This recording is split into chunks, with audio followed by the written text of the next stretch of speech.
तो महाराष्ट्र के नासिक से ना एक ऐसी कहानी निकल कर आई है जो सुनकर होश उड़ जाएंगे। ये कहानी है आस्था और विश्वास की आड़ में चल रहे एक बहुत ही घिनौने खेल की।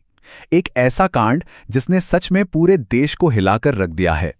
अब देखिए, जैसे ही ये मामला खुला ना, इसकी तुलना सीधे दुनिया के सबसे बदनाम, सबसे बड़े ब्लैकमेल कांड से होने लगी। और सवाल एक ही उठ रहा है जो बहुत बड़ा है, क्या ये भारत का अपना जेफरी एप्स्टीन है? तो चलिए इस कहानी को जरा और गहराई से समझते हैं। इसके सेंटर में है एक आदमी जिसका नाम कुछ और था और काम तो कुछ और ही था। सब कुछ एक धोखा। मिलिए अशोक खराट से। वैसे तो दुनिया इसे कैप्टन के नाम से जानती थी। पहले मर्चेंट नेवी में था, मतलब जहाज चलाता था।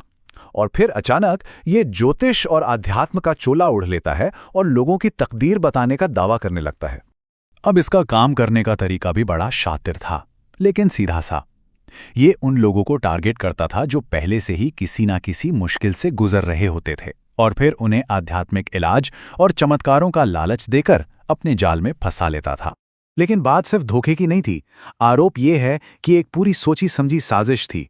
इसका मॉडल देखिए, पहले भरोसे में लो, फिर नशा दो और यौन शोषण करो और इस पूरी हरकत को चुपके से रिकॉर्ड कर लो, और फिर उन्हीं वीडियोस के दम पर पीड़ितों को ब्लैकमेल करो, हमेशा के लिए अपना गुलाम बना लो।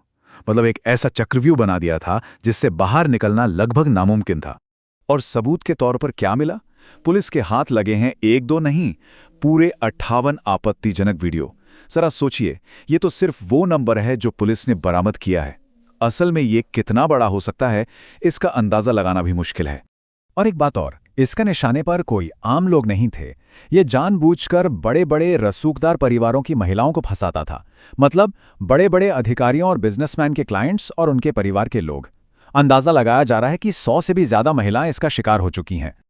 और ये सब हो कहाँ रहा था? किसी सुनसान वीरान जगह पर नहीं, बल्कि नासिक के एक बिल्कुल नॉर्मल से दिखने वाले ऑफिस में। बाहर से कोई देखे तो लगेगा एक मामूली सा दफ्तर है, लेकिन अंदर गुनाहों का वो अड्डा चल रहा था जिसकी किसी को कानों कान खबर तक नहीं थी। लेकिन रुकिए, कहानी में सबसे बड़ा ट्विस्ट तो अभी बाकी है। असली भूचाल तो तब आया जब इस केस से एक ऐसा नाम जुड़ा जिसका काम ही था महिलाओं की रक्षा करना।